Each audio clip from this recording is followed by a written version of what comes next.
Bien, bonjour à tous et à toutes. La cave Les Vignerons de Sérignan s'invite aujourd'hui à une des excellentes tables du Biterrois, au Petit Bontemps, tenue par Monsieur et Madame Bontemps, Olivier en cuisine et Manu en salle, un couple d'enfer. Et nous avons une découverte aujourd'hui à vous présenter au travers de deux plats avec nos trois cuvées nouvelles que sont les cuvées Les Charmeurs avec La Tentation en blanc que nous allons découvrir maintenant sur deux plats, un plat salé et un plat sucré. Olivier, c'est à toi. Merci beaucoup, bienvenue à la brasserie au Petit Bontemps à Béziers. On est ravis d'accueillir une tentation pareille. On va essayer de vous régaler et de se régaler aussi. Alors on va partir sur un premier petit plat salé. On a décidé de partir sur un poisson qui va rester quand même sur du terre et mer. Le but c'est vraiment de réussir à faire un mélange qui reste quand même un mélange assez puissant sur le goût en général, assez long en bouche et qui puisse en même temps accompagner sans dominer la tentation.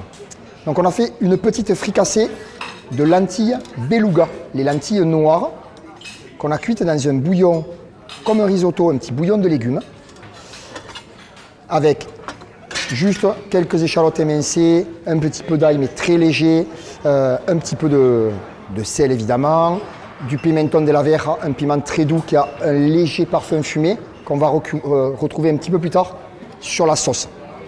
Le filet de Saint-Pierre, on l'a juste coloré à l'unilatéral, juste bien nacré. Donc tu l'as fait que snacker en fait. On l'a fait que snacker, d'accord. Et il a passé, juste avant, il a passé une nuit fleur de sel pour dégorger. C'est-à-dire que la chair elle a commencé à cuire au sel, c'est pour ça qu'il est bien ferme et ça permet de le cuire que d'un seul côté, sous presse, qui reste bien plat. Alors pour la température de service, pendant que tu es en train de préparer ton plat, je vais nous servir les deux verres. Allez. Pour qu'on soit à bonne température, pour déguster et apprécier le vin autour de ton plat et de ta création. Moi j'y mets un petit tour de moulin en poivre blanc de Moontok, qui est un poivre très léger, très fruité. Je vais y mettre une petite tuile avec le logo,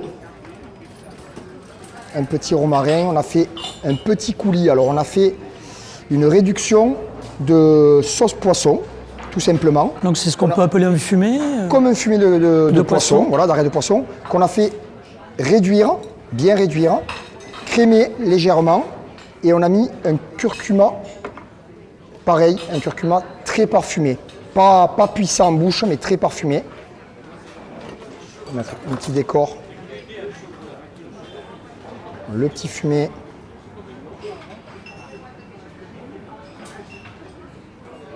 Qui devrait bien relever normalement. Le petit Bontemps. Peut-être un petit peu de couleur, peut-être. Pas non plus cacher le Saint-Pierre. Ah, il est pas mal là.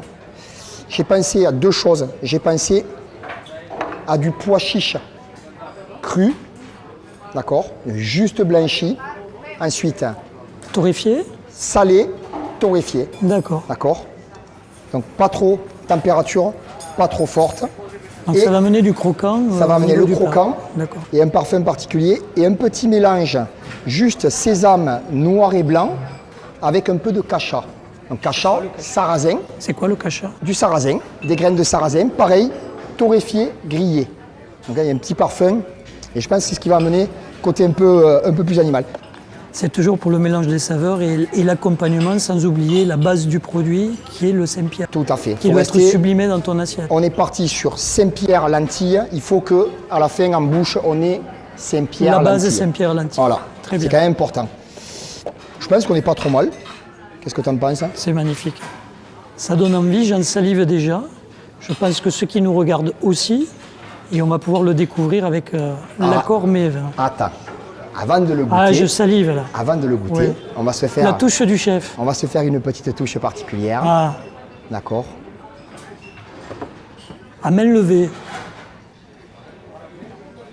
Là de suite, regarde. On y est, montre-moi. Là de suite.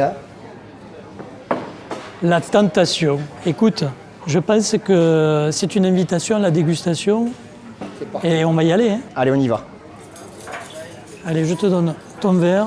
Regarde. Donc, je rappelle notre cuvée dans la gamme Les Charmeurs, la cuvée La Tentation Blanc, qui est un assemblage de chardonnay et de viognier. Je représente le flacon. Donc nous l'avons servi à température donc bien frais, il faut que ça soit entre 8 et 10 degrés. De toute manière, un vin, même s'il est trop frais une fois dans le verre, va finir par arriver à température. Surtout dans le midi de la France, ça arrive très très vite. Donc même s'il est servi un peu trop frappé, ce n'est pas un souci. Donc si tu en es d'accord Olivier, on va d'abord se prendre une lampée de vin en bouche pour démarrer un petit peu, pour voir un petit peu à quoi on a à faire. Et après on va essayer de le marier le mieux possible avec ton plat Tentation. Avec grand plaisir. Allez, Déjà, santé. il y a un petit côté floral qui Santé, Olivier. plaît beaucoup. Santé, santé à vous.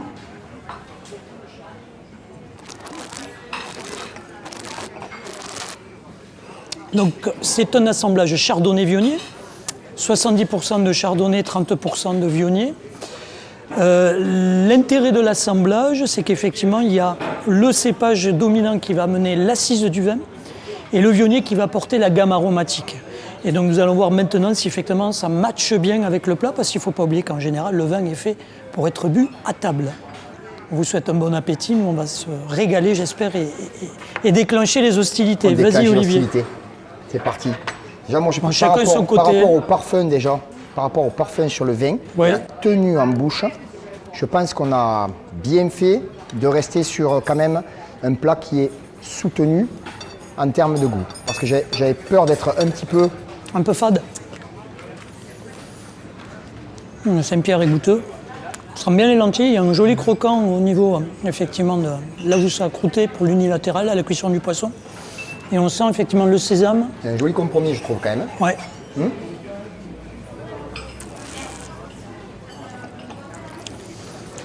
C'est dommage que vous n'ayez pas le goût.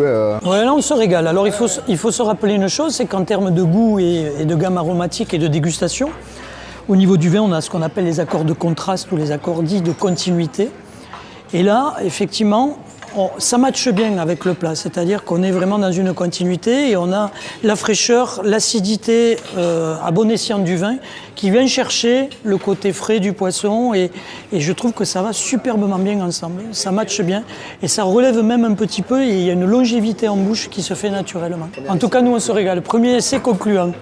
On va passer donc sur le sucré parce qu'effectivement, c'est pas parce qu'on arrive au dessert qu'il faut absolument boire quelque chose de sucré.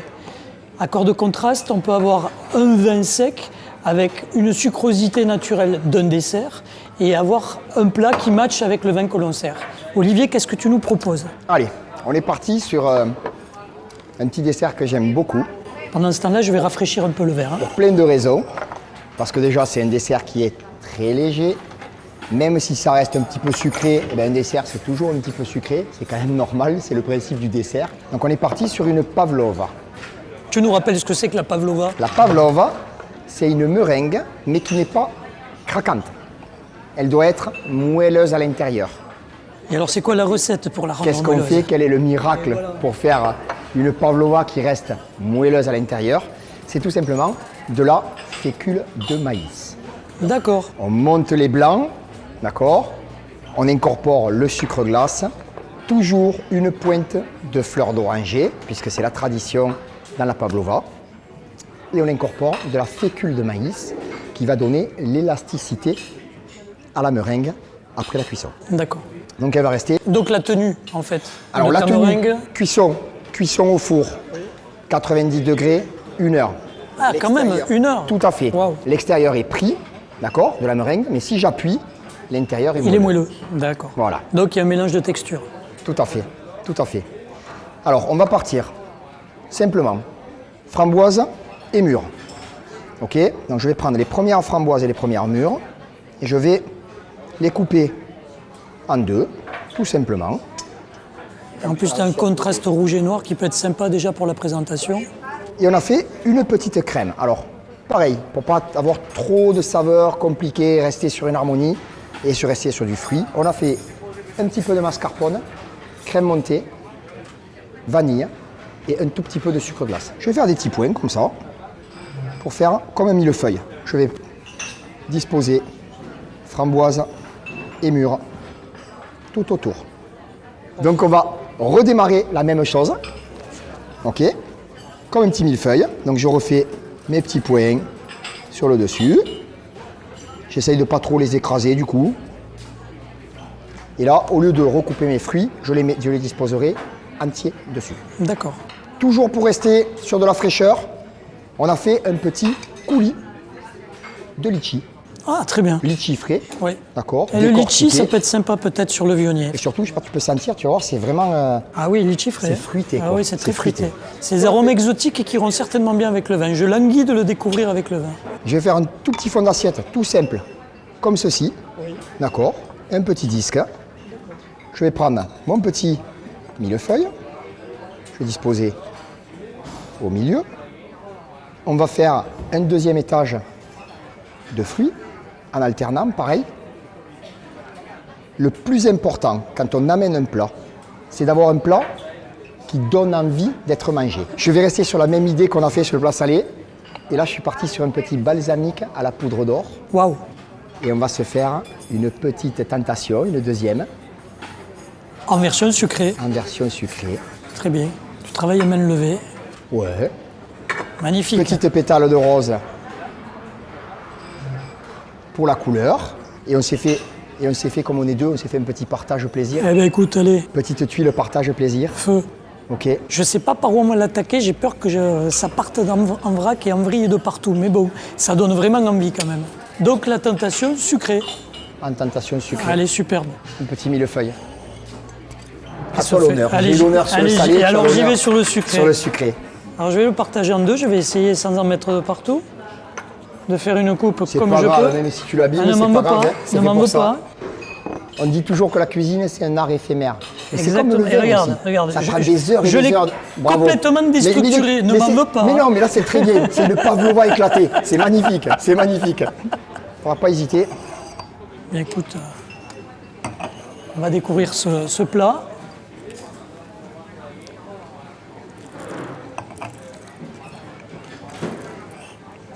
C'est pas trop sucré, il y a le côté craquant effectivement de la meringue, c'est très très bon.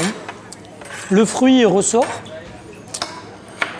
Et le fond de litchi se marie bien avec l'assemblage framboise mûre. Je trouve que c'est très sympathique. On va voir avec le vin maintenant si le mariage a lieu.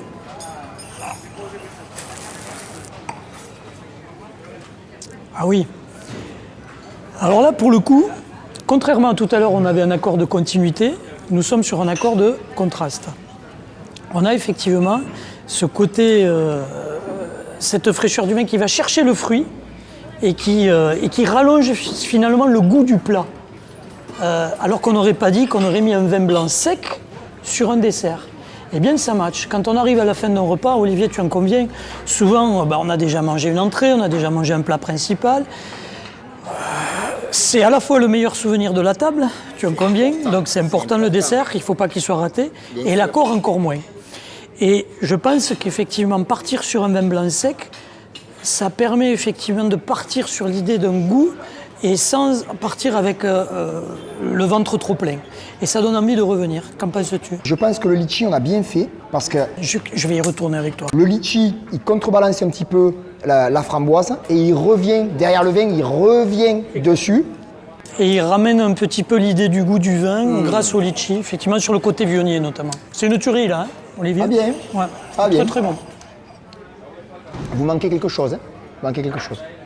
Santé à vous et venez le découvrir. C'est tout ce que j'ai envie de vous dire, c'est de venir découvrir cette table. Parce que franchement, Olivier est un artiste et le vin est aussi fait d'art et le mariage est heureux. Voilà, on vous souhaite une bonne dégustation et on vous dit à une prochaine fois. À bientôt. Santé Olivier. Santé.